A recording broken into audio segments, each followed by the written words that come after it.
What's up, Internet? How we doing? I can't hear you, Internet. How we doing? That's much better. Welcome to the Meltdown. It brings me a great pleasure to introduce your host, Mr. Morris Bartlett. Oh, hi. Hello, Internet. How are you? Oh, my God. Hello, everyone. We are in a real venue again for the first time in months. That's too loud. I'm going to turn it down. Hi. We are in an actual comedy venue. We, of course, could not have audience in here. We are streaming only to the Internet. It's creepy as shit. I was hoping that we were going to be able to have audience, but apparently we still live in a totalitarian cyberpunk future state where we are all scared of a disease, but not enough to actually stay home. That's fantastic. We're at the point in this where we're collecting. This is probably going to be the last one where we teleconference in acts. We are collecting gangs of people on purpose this time, not in like a Mad Max maraudery way where we were slicing off people's faces, but Yeah, that ended poorly. Honestly, I was hoping for more Mad Max shit, dude. I was really hoping that it was going to be... Slice that first face. I wanted it to be the proper end of the world, man. This was a fucking pussy-ass end of the world, you know? But we're all stretching our legs and staring at sunshine and being outdoors and committing petty crimes. It's fucking nice, you know? We gathered everybody into a car. We spit in each other's mouth. We came down here, you know? We ran into 6 or 8 people doing their best Bubble Boy impression, and now we're going to have a fucking comedy show. So that, okay? Excellent, excellent, excellent. For those of you who don't know, I think all of you know, we get a lot of repeat audience, so I'm sure you all know about the show, but I'm just going to let you know anyways. This is The Meltdown. I am Morris Bartlett. I am the king of this tiny box on the Internet and your virtual friend. All right? You can pretend to have a relationship with me so that you don't have to tell yourself that you're all alone. I will not have a relationship with you. If you see me in person, I will require money to be for me to interact with you. But what we're gonna do here tonight is I've gathered a small gang, a small knife fighting crew of comedians, great comedians, and I've asked them to do their strange, their freshest, their deepest art in their heart, okay? So we're gonna enjoy their weird shit, and sometimes their weird shit is gonna fail, and then we're gonna laugh at them, and then crucify them, and hang them upside down from the rafters, and drain them for their, we're just gonna politely send them along their way. Sorry, I had a Mad Max name picked out and everything, so I'm just trying to get back into it. Great. Great. I'm Morris Bartlett. I'm your king. I am, of course, joined by my only friend with actual talent. He's the leader of the Meltdown band. You met him briefly already. Ladies and gentlemen, let's give a little love to Ty Bisonalt. Bonjour, Maurice. Hi, Ty. How have you been? I'm good. This is weird in a good way. Yeah. I mean, like... There's nobody here with the exception of 3 ghosts, but other than that, this is good. Yeah. Well, but like we have a good venue, like a theater space venue. Dude, you're holding a microphone right now. I know. This is You not, look Zoom great. shows are over. the way, the world hey, is back, baby. Real quick, can we just talk about your haircut? Cause oh, yeah. you're looking good. I got a brother. haircut. That 1-2 dime piece I got a haircut. now, right? I went into a barber. in a hazmat suit. Hold on. You woke up. Uh-huh. And all I heard from Morris's room was, haircut! Yes. And then he ran out of the house. Yes. And he came back like a dapper as fuck. I came back briefly to put pants on, and then I went out and got a haircut. That's what you did for the pants, yeah. And I showed up in a hazmat suit, and then also everybody cutting hair was also in like scrubs and a mask and gloves, and like the whole thing. The best part about it, you were saying that she was cutting your hair, and you're like, you don't have to wear the mask. Yeah, it's all right. I was like, should I go to my jacket and get my mask, put my mask on while you cut my hair? And she was like, no, honestly, this mask is just to make you comfortable. And I was like, you can take it off. And like 5 minutes into it, she's like, yeah, fuck this mask. She was like, no, I'll keep wearing it. And then she was like, I'm going to take it off.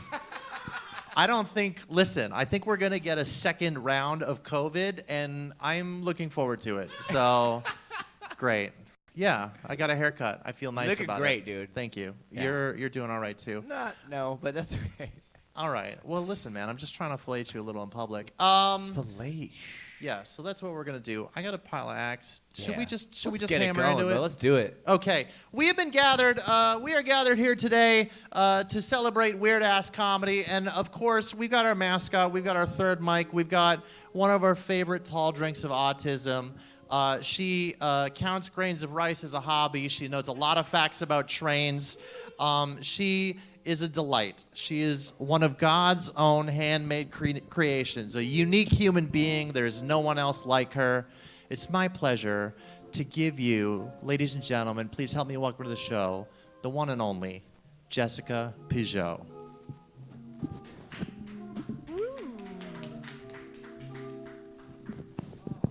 Aha, I got it on. No practice. Woo! Microphone condom. Hi, Morris. Hi, everybody. Hi, ghosts. If you're wondering, it's so good to be on a stage again. I feel like I stopped existing briefly, and now I'm back. If you're wondering how well my weekend is going, by the way, Morris, I had a small four-man soiree last night in the spirit of getting back to living. And I ended the night getting cuddled by a dear companion of mine who was high as balls on shrooms and nursing a beer as he silently wept into my hair. And I woke up this morning in a puddle of what I can only hope was Old Milwaukee. It certainly tasted like piss, but that clears up nothing. So I might need to see a doctor. I'm not entirely sure.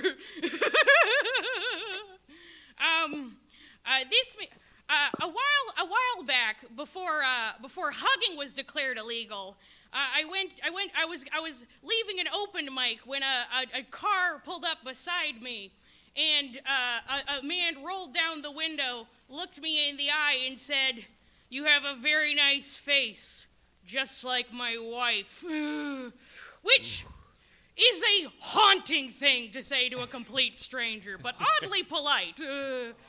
There is a 20% chance that that man has a box full of mummified faces in his pantry. That man ate his wife, and his only regret is he cannot eat her again.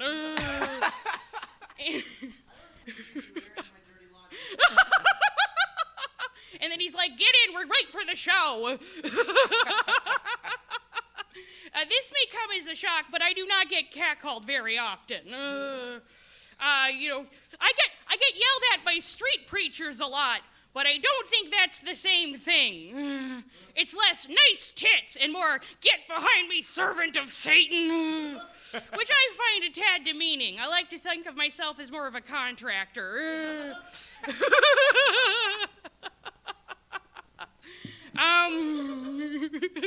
Have you missed me? I've missed being on stage. I love you, microphone. Next time we'll do it without a raincoat. I'm sorry. Dude, Peugeot's going raw dog next episode.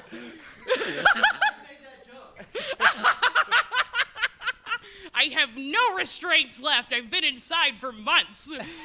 I'm at that age, to be completely stereotypical. I've been practicing the most hacky premises I can possibly do and seeing if I can make them fucking weird too. I'm at that age where all of my friends are starting to have kids. Well, my urban intellectual friends are at that age where they're all starting to get tramp stamps that read "child-free" and adopting tiny nervous dogs. But my friends back home in Alberta are at that age where they're having kids. As far as I can tell, the kids I used to babysit are up to 3 or 4. Yeah, we start early out in the country. When you're a small town girl, your pool of options is about eight men who are neither unemployed, a direct blood relative, or already married. So you're gonna lock that shit down. You want to pick one early. Teenage boys in the country are just living an idyllic life of tipping cows and getting illegally high on meth. But girls are seeking out the weak, and they are calling them from the herd. and like, no, there's a lot of pressure to have kids. Not on me, obviously, because I have a diet that is primarily composed of chocolate milk and gummy bears. I'm wearing Kermit the Frog boxer shorts. No one wants me to reproduce. I'm a large child that pays taxes. But a lot of my relatives back home are religious. And they're like religious. So all of my cousins have names straight out of the Bible. Like, have you met my cousins? Judah, Zion, and Beelzebub, Prince of Darkness, Master of the Stygian Pit, Prince of Flies. You might think that Archibald is an old-fashioned name for a baby, but according to my family, anything not carved into the wall of an Egyptian tomb is a tad modern. And like none of that white middle-class stuff where you name your kid Nebuchadnezzar, but you spell it with a Q. That has to be the absolute nadir of creativity. Just taking a normal name and giving it a cute spelling. You're just complicating the paperwork. Like, I'm gonna do the opposite. I'm gonna acquire a baby, and I'm gonna name it Jessica. And when people are like, oh, your daughter's name is also Jessica, I'll be like, actually, it's pronounced Never talk to me and my daughter ever again. I feel like I've released some demons. Also, I'm winded. I think I'm gonna go now, Morris, but I'm taking my special condom with me.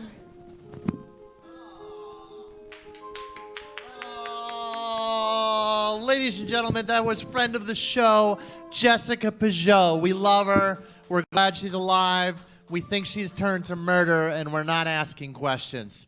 Okay. No question. I know, right? Yeah. Our next act, we have a treat. We found this guy drifting the high plains. I believe he started in a small prairie town where he got into a gunfight, was briefly an outlaw, and then turned his life around to begin preaching the word. And since then, he's turned vampires and performed exorcisms. Plants grow out of his footsteps.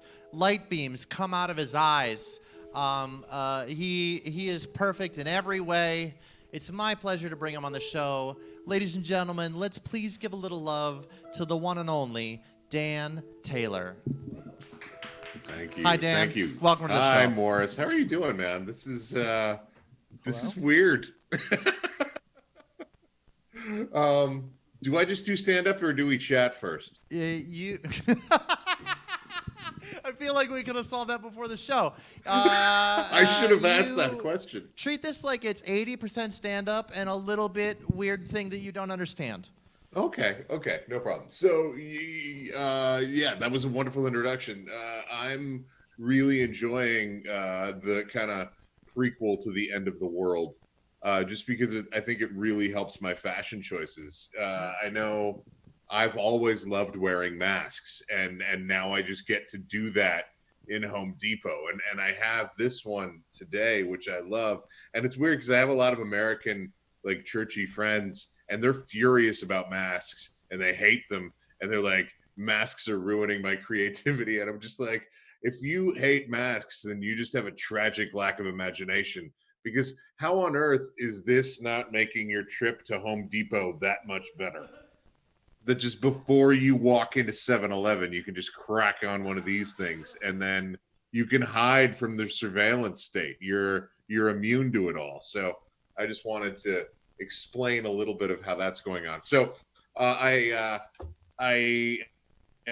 guys are located in Vancouver, or at least the show itself is located in Vancouver, which is a lovely place to visit. I haven't been out there in a while. The last time I went out there, I went out to Abbotsford, BC, which is a small town outside Vancouver, to do a show. and Abbotsford, BC is the Denny's restaurant of cities in that it's You're not wrong. in that it's fine. It'll do. Like you can just see that level of apathy with everyone who lives there. It's like if you just keep bringing coffee and opiates, then we're willing to stay here as long as you need us to. But I was doing a show in the outskirts of Abbotsford, so I got a cab and I was driving there, and I got further and further outside Abbotsford, and my cab driver started to get worried because he didn't know where we were going. And he was like, "Sir, are you sure you got the address right?" And I was like, "This is the address that they gave me for the show." And he said, "I'm a little bit nervous that you were lured here." And I was like, "Oh, thanks, man.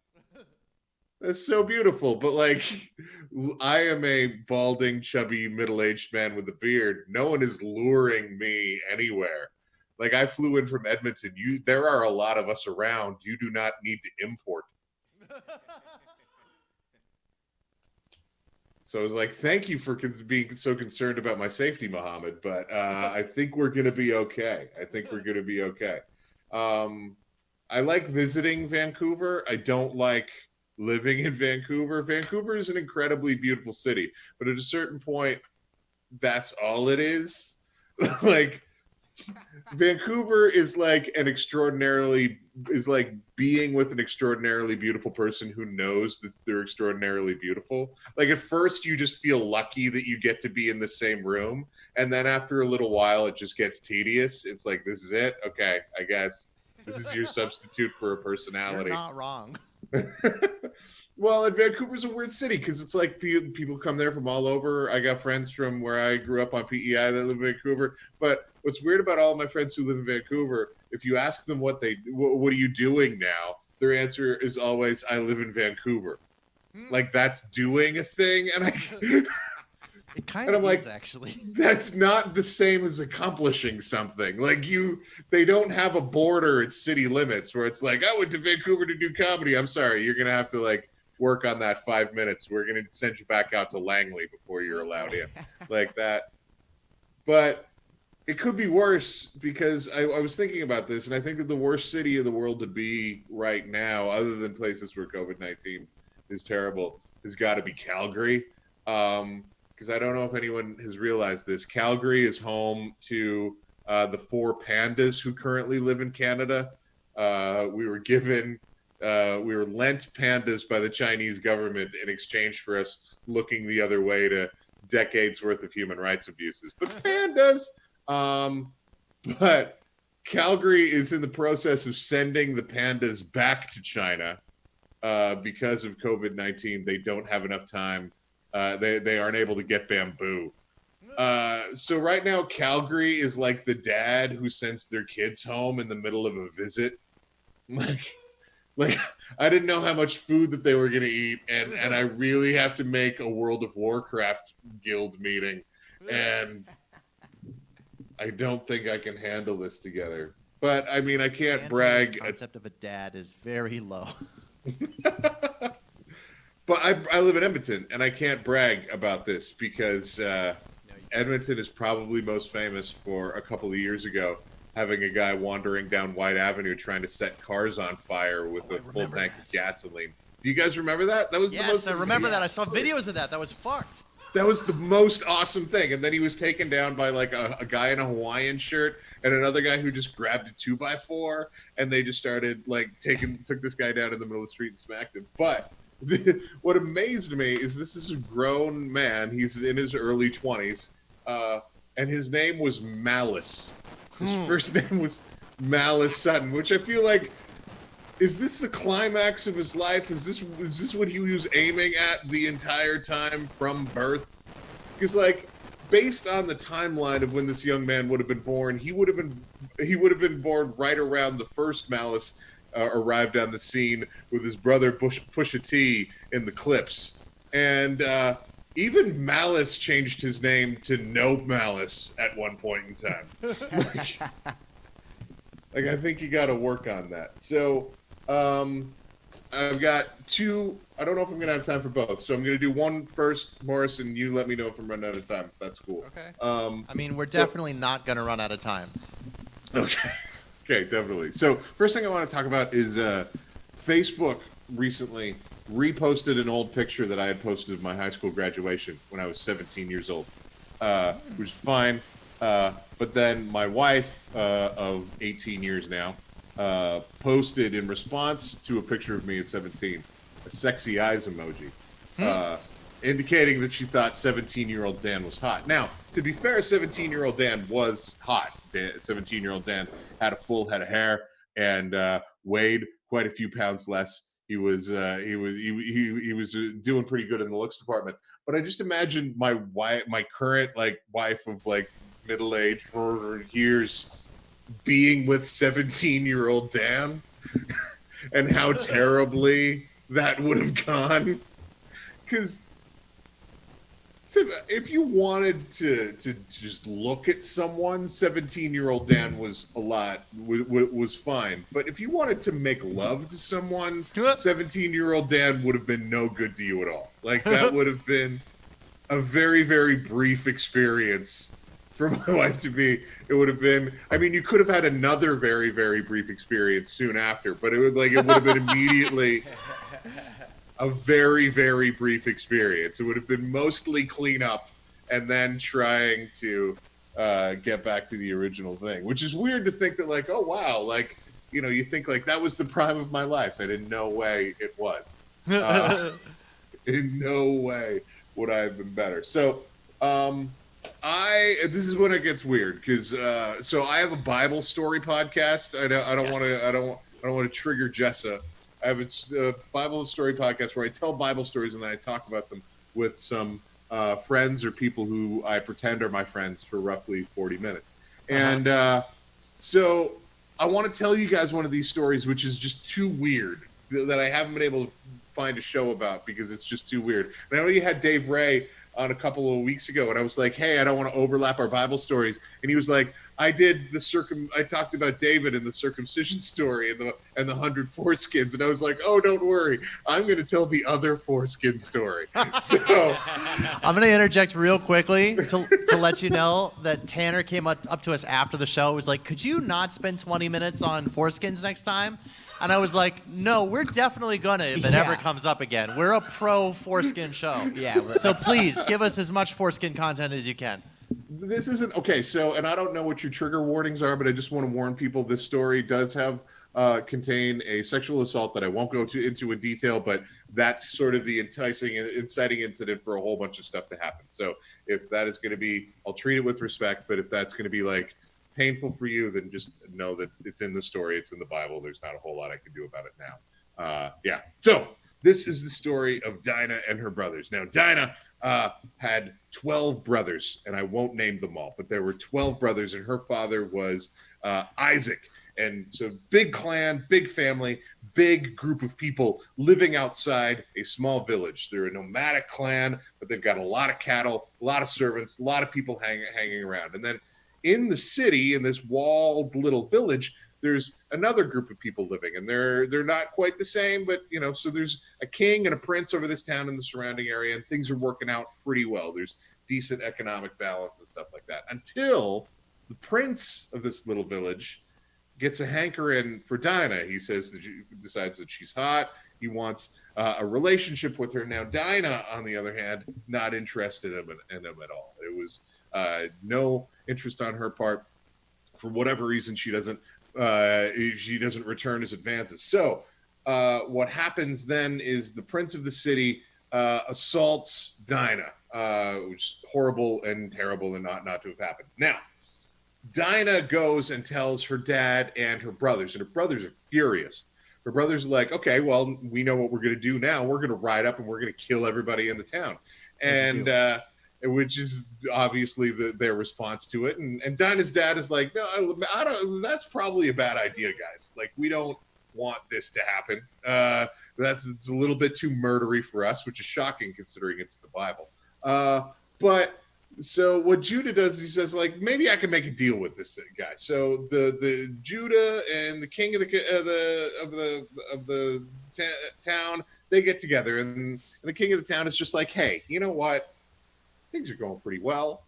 Why don't we just let my son marry your daughter? I know it was bad. It shouldn't happen. But hey, why don't we just marry him off and then everything will be all cool?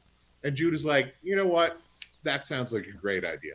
The only problem is that in our little circle here, we all get circumcised. So the only way that you guys are going to make it up to us is if everybody, every man in your village gets circumcised. Then you'll be like us. Then we can be family, and this marriage can go through. And the king of the village goes like, cool, sounds like a plan. Does it, follows through, gets himself, his son, everybody in the town circumcised. And so that happens all in one day. I'm sure there was a lot of town meetings before that event actually happened. Like, I'm guessing. Like, I'm picturing somebody with like wire clippers being like, the whole head, right? No. like Morris, if you just want to improv this with me, I'm going to be the guy at like kind of like the provincial health director, Okay. telling you as a community member that all the males in the community are going to get circumcised. If you guys would be willing to kind of improv this out with me, maybe that'll be I mean, I'm definitely not an improver, but I can tell you I would not be for that plan. Why am I doing this? So I'm just just wanted to let everybody know that just in order to continue the positive economic trends for our current village, and despite the unfortunate assault that occurred, the way that we've decided to handle this is all together is that we're all going together. All the men in our community are going to be circumcised. It's going to happen Tuesday at 11. So any questions? Why? Because they are, and they won't let him marry her unless we are all circumcised as well. Oh, well, that makes sense. Let's take off all of our dudes. Okay, so wait, I don't even like the dude in question. Why do I care if he gets to get married? really, at some point, community becomes about togetherness and becomes about putting the needs of the collective over the needs of the individual. And The needs I of the gotta collective say, over the needs of the tip of my dick. Got it. Yeah. I like, and I don't want to accuse you of being selfish, but it could be interpreted by some that your desire not to get circumcised is a little bit selfish right now. I guess I have no argument with that except to say that I guess I'm selfish. Yes, I want to keep my entire dick. I want to keep all of my dick. Every last piece of my dick is precious to me. I don't think I can spare any dick. So here's the deal. This is a time wherein might makes right, and there is no real morality other than what is imposed supernaturally or by the most powerful. So you can either voluntarily get circumcised, or we can get a bunch of people to hold down and we'll castrate you. So I feel if like those this are is the point two where I form Islam. Yeah, you're not. Good luck with all that circumcision over there, too, bro. God damn it! Shit. No. Fuck. Mormon. Mormons don't do it. I'm Mormon now. Yeah. So at some point, though, they all decided that they were going to have this break, and this was a major point of contention. So all of the men get circumcised, and the Bible says very specifically that while they were recovering from their circumcisions, Reuben and Simeon, Dinah's two oldest brothers, went into the town and killed every single man while they were recovering from their wounds. Every single man and boy in the town, and then goes back. Now, obviously, their dad is pissed. He's gone through what is obviously a lengthy negotiation to get this to happen, and then they just murdered willy-nilly everyone that they had been negotiating with. And I love this story because it's in the book of Genesis. You can look it up, and it's fascinating because this is the way the entire story ends, and there's no moral, there's no extenuating circumstances. Nothing is explained later on. And this is the exact words in the King James English. Judah says, "Hey, why did you kill all those guys? Now we will be a stench to everyone in the entire area." And Reuben and Simeon looked at him and said, "Like a whore our sister should be treated?" And then the story just ends. It moves on to like Coat of Many Colors next. Man, I don't remember that after-school special. I don't remember that That VeggieTale at story. all. No, remember that one. that was a cut VeggieTale, unfortunately. Yeah, I'll bet it That was. What? Difficulty designing the vegetable piece. I was gonna say, what does a circumcised cucumber look like? It was a decorative piece for the It, platter. it really just looks like my head on top. Like, really. That's Goddamn. Wait, Judah, wasn't that the one who like semi-successfully wrestled God? Yeah, same guy. Different. I got the names wrong, but yeah, I semi-successfully wrestled God. Ended up with a lifelong hip injury. Okay, so I gotta say, if like If that's all you get from wrestling God, that guy did pretty good. He's just like a little nagging hip injury. I'm just saying, if we get like George St. Pierre out there, he might be able to kick God's ass. Hey, listen, my lord, I'm not impressed by your performance. I am not impressed by your Lord's performance. Sorry, I didn't mean to No. to do that to you, Dan. No. I think that would be an interesting challenge. Like, there was a typo. Okay, this was the funniest typo I've ever seen. They're writing about a soccer game where this like soccer player from Holland named Ged was playing, and then they said that the McManaman knocked over God. Like, and everybody just missed the typo, and I was just like, it was like this turned into this Nietzschean activity in the middle of a. God is in the not middle of a dead. I soccer- defeated him in the ring last Sunday. Fair and square. Unfortunately, all battles with God are like those 24-hour anytime matches where God could just come and straight like pick any pinballs count anywhere. That's fantastic. I love that. Yeah. So. Hey, Dan, thank you so much. Yes. That was wonderful. Ladies That and was gentlemen, fun. let's give a little love to Dan Taylor.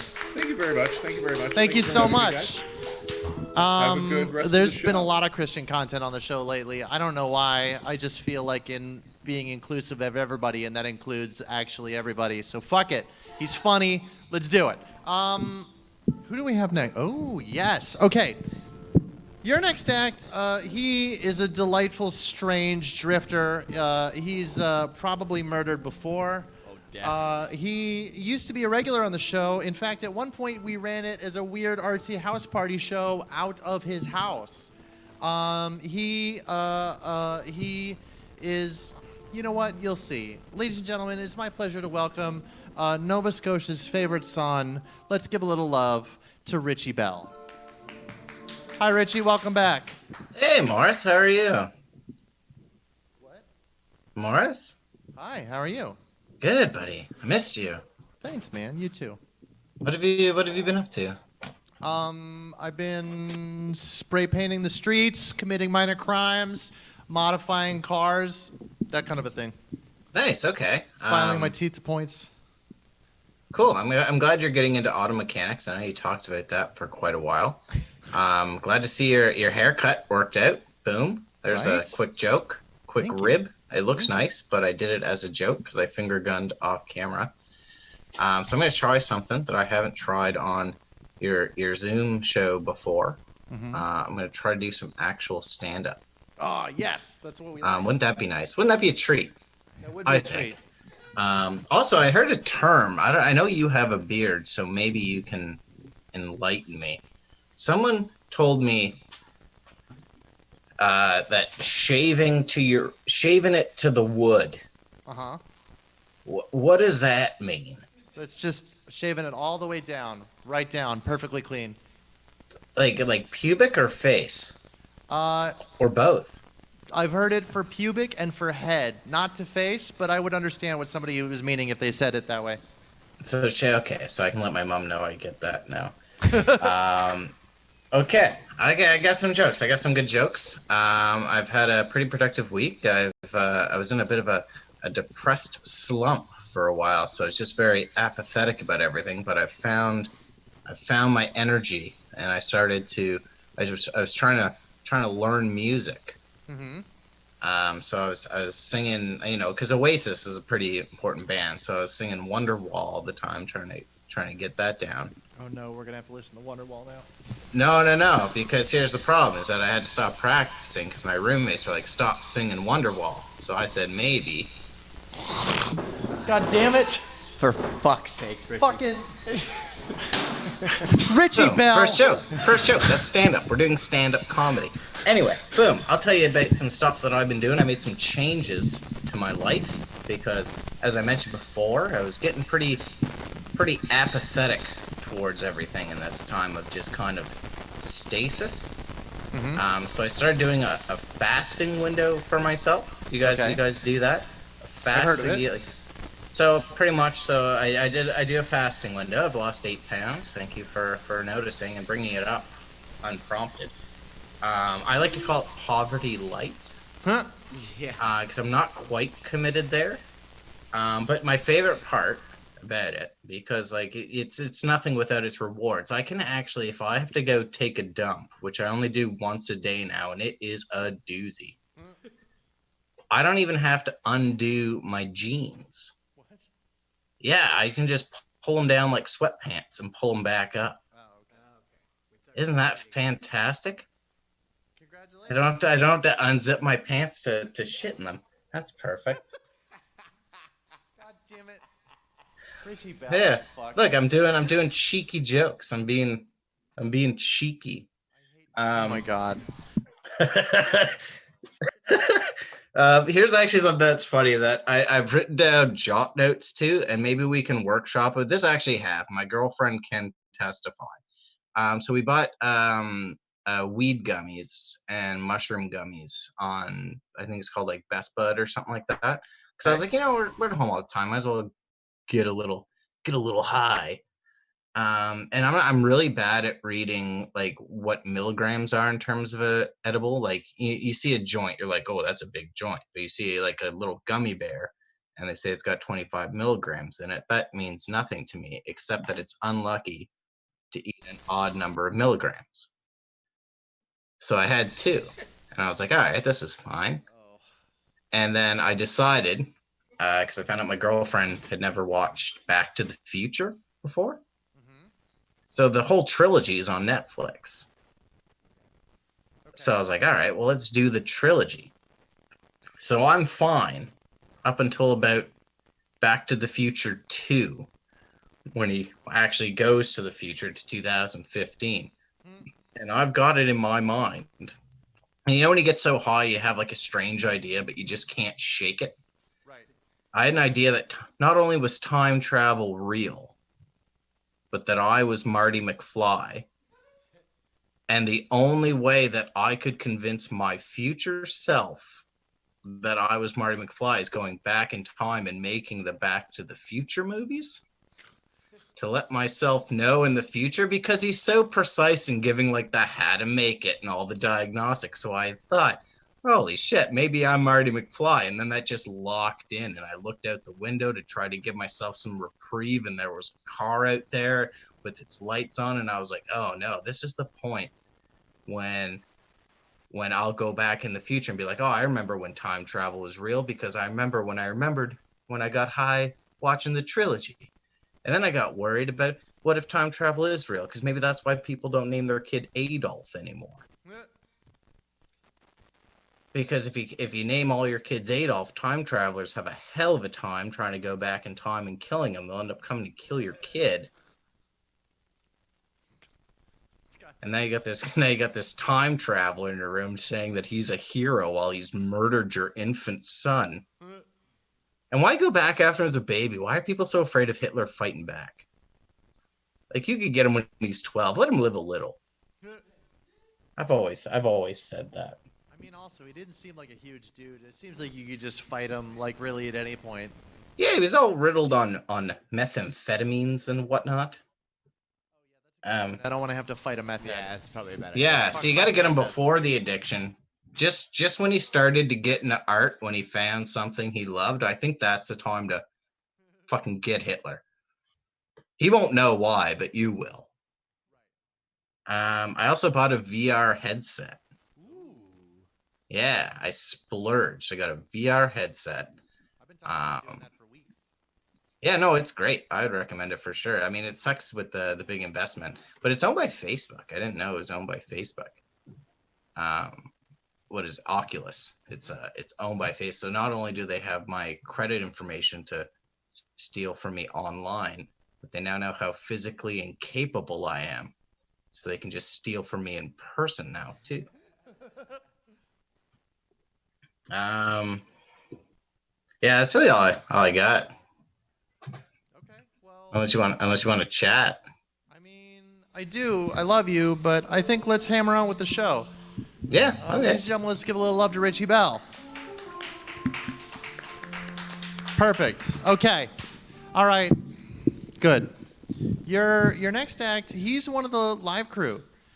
We dug him out of his depression hole here in Vancouver, British Columbia. He was hiding under a huge stack of DVDs, just doing heroin and coming out at night to snap people's children off the streets and drink their blood. I'm so excited to see what he's got for us. Ladies and gentlemen, let's please give all the love and support that we can to the one and only Dylan Reimer. Okay.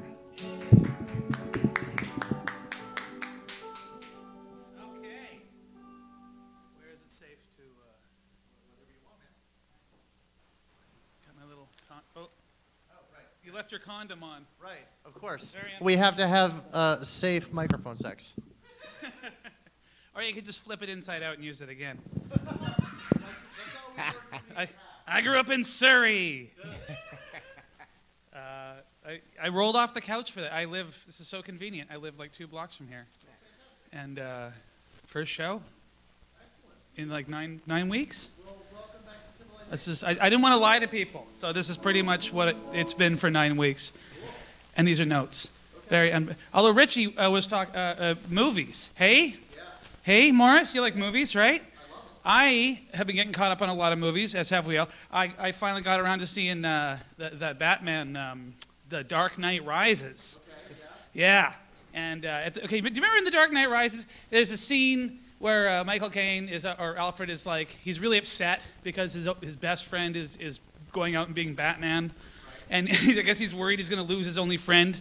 And then he does that Good Will Hunting thing where he's like, oh, I have a fantasy that one day, like he's saying, I'm gonna be sitting in a Parisian cafe, drinking an espresso, and I'll look up and I'll see you sitting there with some beautiful woman, and I won't say anything, right? And then it happens. So it's a happy ending at the end of The Dark Knight. But he's sitting there with Catwoman. What possible conversation could they have been having over a cup of fucking coffee and a croissant? After you stopped Gotham City from getting nuked, it's downhill in that relationship. It can't possibly be more exciting than the circumstances. He's just sitting there, and then she's just like, what? He's like, never mind. And she's like, no, what? He's like, I'm just remembering this time when I was Batman.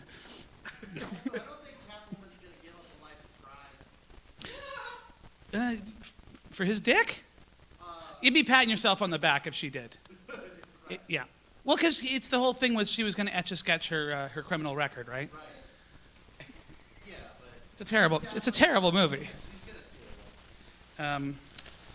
So hey Morris, I thought I felt a lump on my testicle earlier today. Oh, no. Yeah, but it turned out it was just a piece of crunch and munch. I've been on the couch a lot lately, is what I'm trying to say, folks. I've literally never done this, but there's no studio audience, so. So We should pump in some laugh tracks. Oh my God, wouldn't that be great? Hey, full house laugh tracks. If you go out to the CITR record library, they have this amazing old-timey sound effects record from Disneyland in the 1960s. Oh, wow. It just get the witch cackling, and that's the only laugh. Just the. I did the testicle one, right? Okay. yeah, you did. Setting my clothes on fire every time I come home is getting expensive. If your hand is bigger than your face, you probably have coronavirus. Okay. Boy, hey, you see that Tiger King, guys? A lot of my friends saw that Tiger King, and they're also making sourdough bread. Yeah, and they're also leeching off the government, suckling on the government teat, as it were. So it's literally bread and circuses. That's what Canadian life has become. A lot of anti-lockdown protesters in Michigan, but I think they just thought they were at a Kid Rock concert. I tweeted these. You like, anyways. These are all tweets, folks. You don't have to watch this. Just go to @DylanReimer. You can read this shit in real time. But then people got to read, though. The worst part of this, I mean, there's an awful lot of bad. People have been dying, families very upset, economies crumbling. But the worst thing is I can't get Stuck With You by Huey Lewis and the News out of my head. Yes, it's true. What else have I got here? Oh, this actually happened. A guy on the drive actually tried to high-five me. Like 3 weeks into this thing, which is that's like having someone run at you with a blood-filled syringe. It's terrifying. And I saw another guy I live on Commercial Drive, right, where we are right now. And what's amazing about this whole pandemic, it's of epidemic proportions, is the crazies have remained on the street, but everyone else is indoors. So it just seems like crazy town when you go outside. There's like people wandering around naked. There's the moaning guy. I don't know if you know who this is. I saw a guy, big tall guy. I got nothing against tall guys. But he's wearing a T-shirt for a band called Toxic Holocaust, but he was also wearing a mask. Just getting mixed signals. Hey, remember that time when I was Batman? You for sure. He'd just be sitting there, and she's like, "What's on your mind?" He's just like, it's just. I remember this one time when I was Batman. She's like, "I know, I was fucking Catwoman. I had a cave, bitch." You had a motorcycle, I had a cave. Butler. And, yeah. Who predicted that we'd be sitting here having this conversation? And in fact, he's probably right there. Yep. Hey. Yep. It's just the weirdest ending because they make eye contact. Anyways. It's just weird, like Harry Met Sally scene at the end. It's weird. I know. I'll roll up the window, Master Bruce. I love what she's having. This is no time to start trying a career as an impressionist. I can do one impression. I can do the dad from Alf. Yes. You guys, know Alf? Remember Alf? Yeah. Oh well, there was a dad in Alf. He wasn't a puppet. He was a person. And then there was Alf, who was a puppet, and he was hey Willie. I was like, do you mind if I mutilate and eat one of your cats or whatever? And he would go, Alf. And that was all he ever did. This is sexual harassment, Alf. I can't match that. You're so much better dressed. Houndstooth. I love it, right? Houndstooth? Fuck yeah. Styling. And the shoes to match. But have you got a free T-shirt from a Calgary-based Monday night comedy show? By the way, is this bad form to wear this on your show? Because people might go to their sparsely populated late night online comedy weirdness. This is a Twin Peaks kind of. This is kind of a nightmare. A little bit. It is. I haven't even acknowledged the dozens of people online right now. I mean, they're in the chat. They're presumably watching. I guess. I don't know. Yeah, Richie doesn't look impressed at all. Back to the Future. I swear to God, when I saw that in theaters, and I'm gonna use a bad word here. No, it couldn't have been. Never mind. But at the end, when Doc comes back and he's like, "It's your kids, Marty, your kids." I have this memory of Marty going, like, "What happens in the future, Doc? What do we become, fags or something?" Yeah. I swear he said that. And then when we rented the video, I'm like, "I swear he calls everyone fags." And then it was just, they changed it to assholes. Or jerks for television. Oh, so it actually is sad. It's right. Yeah, he's kind of sheepishly by the van, right? Yeah. What do we become, assholes or something? It's so. But okay, Back to the Future 2 is weird because it's simultaneously horrifying and incredibly boring. Like, he goes into the future, his high school bully is fucking his mother, and he's just mildly inconvenienced. Could you imagine? That'd be like if I'll say his name, Bruce McAvoy. That would be like if I went into the future and Bruce McAvoy was having sex with my mother. He's in prison now, so I can name names. He actually tried to friend me on Facebook. My bully tried to... You heard they're letting people out of prison because of coronavirus, right? So he might see this and Yeah. Oh, shit, and cough in my face. Yeah. He'll do that Tyler Durden thing where he just shakes all his sweat and blood. You don't know where I've been, Lou! The amount of movie references going around right now. Oh, it's nothing. I work in a video store. Some guy, okay, this is how crazy the world has gotten. And I realize I'm going way over my time. Like, I didn't think I had enough material. No. I work at Black Dog Video here on Commercial Drive. It's a dream job for a 40-something Gen Xer, you know. Anyways, guy phones up the shop. This is right before we had to lock down. He's like, you guys buy movies? It's like, well, we kind of got a lot, you know, DVD. No, VHS. And I'm like, maybe if you have, like, The Day the Clown Cried, which is a Jerry Lewis movie where he plays a clown in the Holocaust. Oh, jeez. There's only one existing copy, and Jerry Lewis, you know it. Yeah. Anyways, I want to see that movie so fucking bad. But yeah, he tried to sell us his VHS copy of Godzilla 1985 for $200. That's desperate. Oh, speaking of desperate, protesters. I can't get this out of my head. I don't have any material for this, but a dude licked the statue of John A. McDonald yesterday in a rage. Okay, I can't not think about it. Last night I fell asleep thinking about, because it's like, oh, anti-lockdown protesters, you know, it's a hoax, whatever. And they were in some Toronto park, and this guy's just like, fuck, like that's, licking is a form of protest. Like in the 80s, maybe there was some homophobic guy who didn't think AIDS was real. And he's just like, I'm going to have sex with every monkey I can find. Like, it doesn't, it's a hoax. It's like, how are you protesting? And I'm guessing it tasted like Crown Royal. There's a statue in Halifax. Is it Richie who's from Halifax? Yeah. Nova Scotia's own? He's from Dartmouth. It's not bad. A lot of cats. Anyways, there's a lot of cats in Dartmouth. And I don't mean like cool daddy-os. I mean like actual felines who have been reproducing like crazy.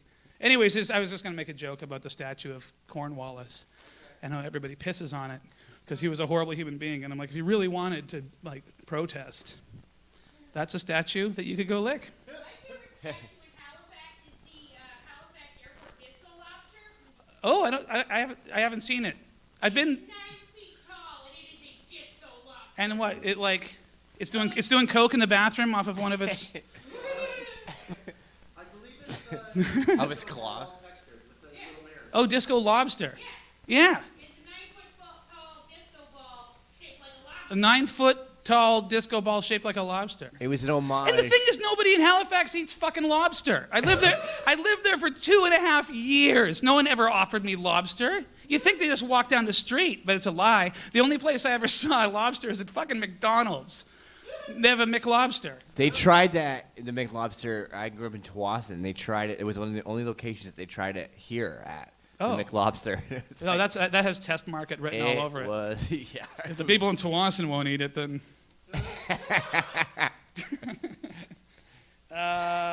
Worst part. Oh yeah, so licking. Oh, never mind. I already did that bit. And the Bible stories. That was really great too. Dan and his Bible stories. Oh yeah, and armed protesters. There's a word I keep seeing. Armed protest. I don't think they're protesters anymore if they're fucking armed. Like, when does it become angry mob with guns? Like, this is not a protest. Nazis. They were just armed tourists, apparently. I'll end on my favorite Bible story. Okay. Hey, Dan, if he's still watching, he must have done Lot's wife. We all know the charming Old Testament tale of Lot's wife. You know the don't look, turn into a pillar of salt? Do you know what happens after that? Okay, so Lot has these two, like, I guess, fertile young daughters, and their mother has just turned into a pillar of salt. I'm not really sure who's watching this, by the way, before I say these things. Okay, and so and so Sodom and Gomorrah are in flames. Mom is a salt lick. They're very distraught. And so they go back to a cave, and Lot just drinks all of his wine. Because he's been carrying wine while this is going on. Just he's his priorities straight. And they go back to the cave, and Lot's like, oh my God, my wife is a pillar of salt. And, it's the end of the world. And he drinks and drinks and drinks and drinks and drinks. And then he passes out with a big erection. And this is in your Bible. And You say it like I'm a Christian. I'm not. you're not? Not my Bible. We established what you were earlier. It was Mormon? No, it's none of those things. Okay, none of the above. No, I was an aggressive atheist, but I just know funny Christians.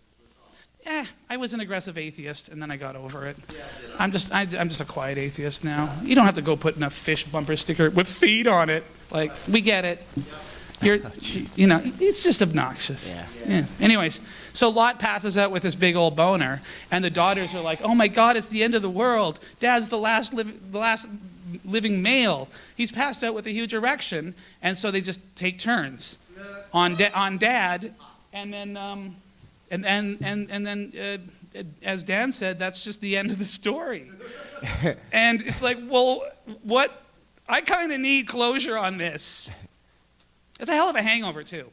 No shit. Like, what did I do last When night? you first said that, I was like, not my Bible, dude. But then you ended the story, and I'm like, It's not going to be Bible. It's not going to be in the picture Bible, but it is. It is. Picture Bible was like the comic book Bible to make it fun for the kids. But it's just the Bible with pictures. It's like even more boring somehow. Because you can't make like a little flip animations. I went and saw Indiana Jones and the Temple of Doom when I was a kid, and then I went to church the next day and I was obsessed with it. And there's a couple of like spare pages at the back to make notes or whatever. And so I just drew that scene when Mola Ram is ripping the heart out in front of Kali Ma in 4 or 5 Bibles. And I just forgot about it. And then I went to church the next day, and the preacher got up. He's like, "There's a Satan child." Like, obviously. Like, I was just terrified that I was going to go to hell. I guess I'm done. I got to get back into bed with these pajamas. Thanks, guys. This has been a blast. I'll take my vodka. And fare thee well. Oh, I really want... Oh, here. Get rid of it. I'll flush that down the toilet. No. It's wonderful. Oh, ladies and gentlemen, that was Dylan Reimer. This is a weird one. Okay, let's finish this show off right. We have one more act. He's one of my favorite human beings in the whole world. He is almost certainly a walking crime. He's a veteran of the quarantine meltdown. He has a wonderful mustache now. We love him desperately. Ladies and gentlemen, please get sexually excited for the one and only Sammy Ray Benty.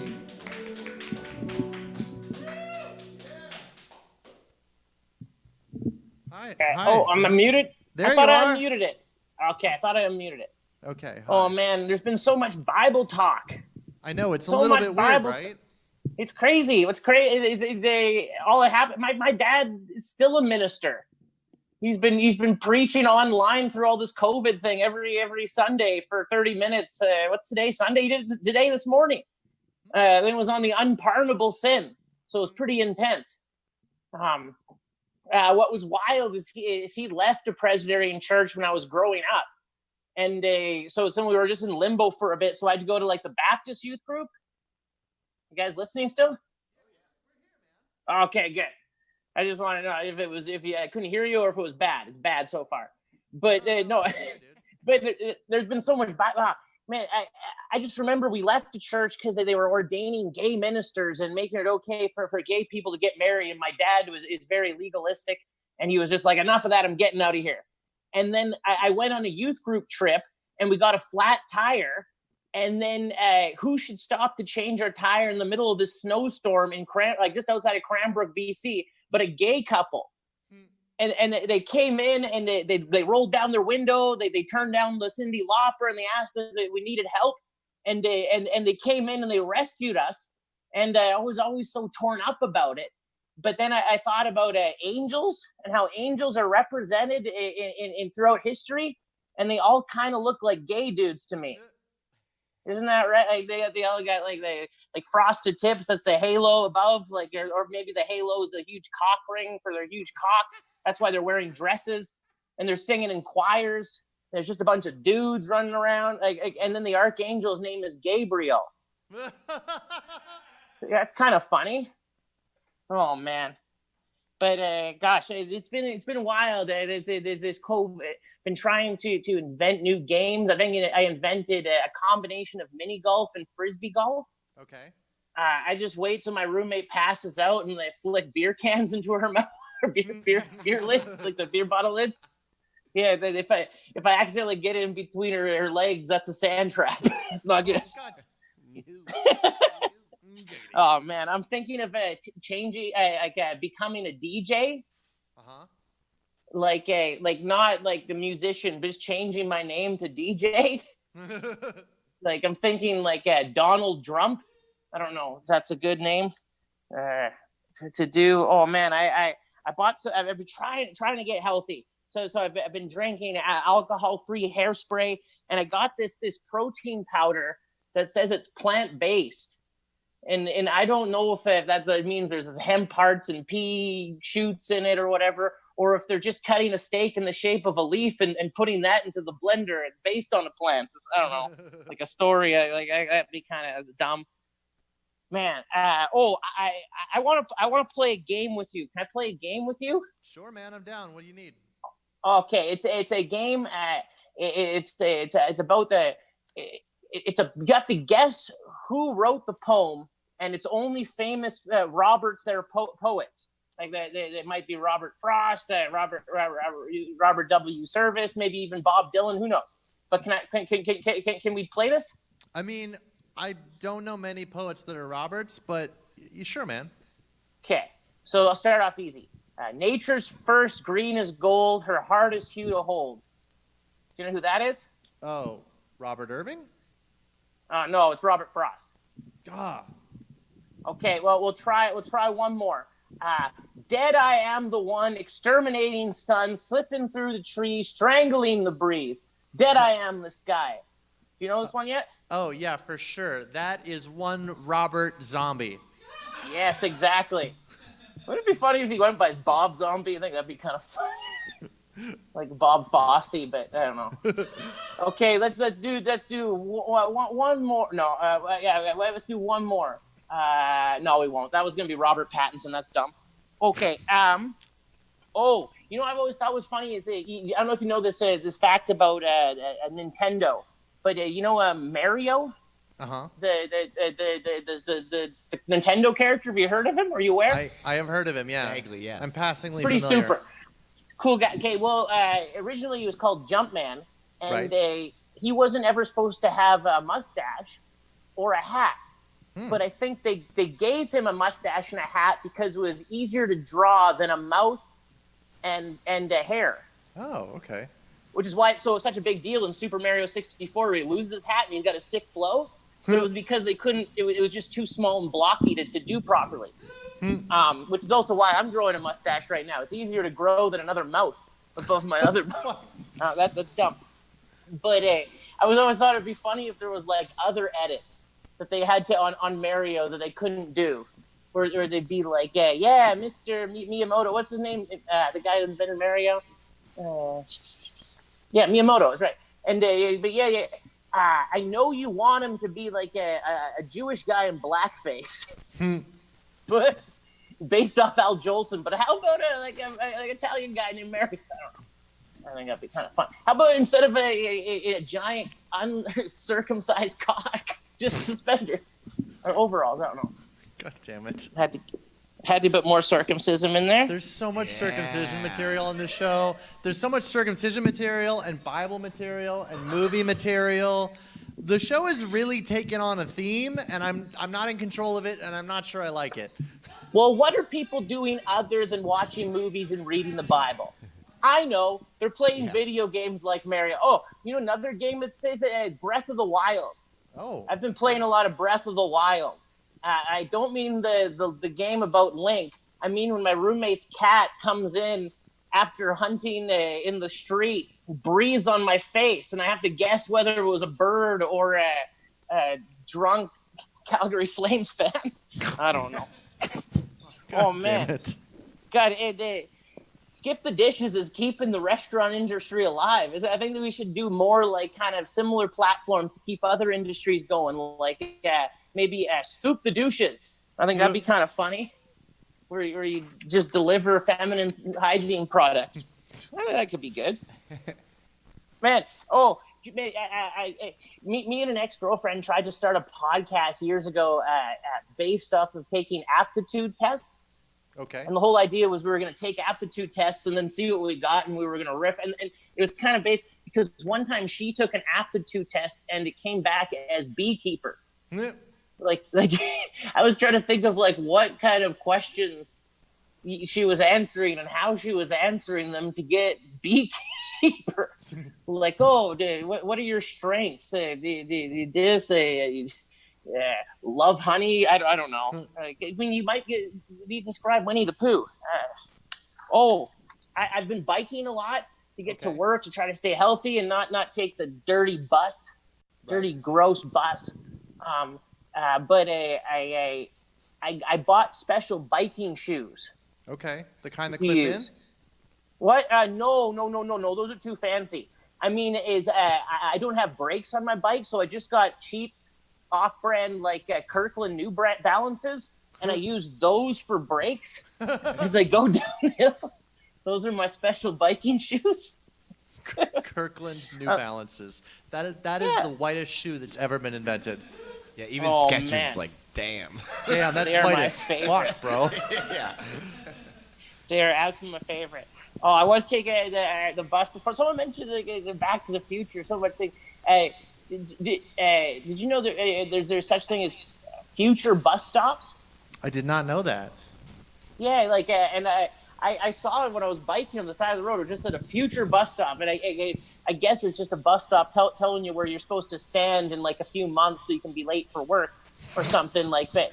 I thought it'd be funny if it was a bus from the future. Like all of a sudden I look back and it wasn't the 76, it was the 1976 going to 2076 or something. I don't know. And then or you'd look and you'd see what the people would look like on the future bus. And I have a feeling that they would look exactly the same as us. Because people that ride the bus have no future. Oh, that's fantastic. Okay, listen. We're about to die on an important piece of equipment, which is perfectly dovetails in. Ladies and gentlemen, let's give a little love to Sammy Benty. Excellent. This has been fantastic. I'm so glad to be back in a venue. We're going to start doing this from here. I think we're probably going to do a month of this without any audience, but live comedians. And then you can start showing up. And you can line up to buy our t-shirts and give us money and suck our dicks and buy alcohol from us. In the meantime, we're going to hold it down here. You've been wonderful. I love you so much. Thank you. This has been The Meltdown. Have a great night. Bye.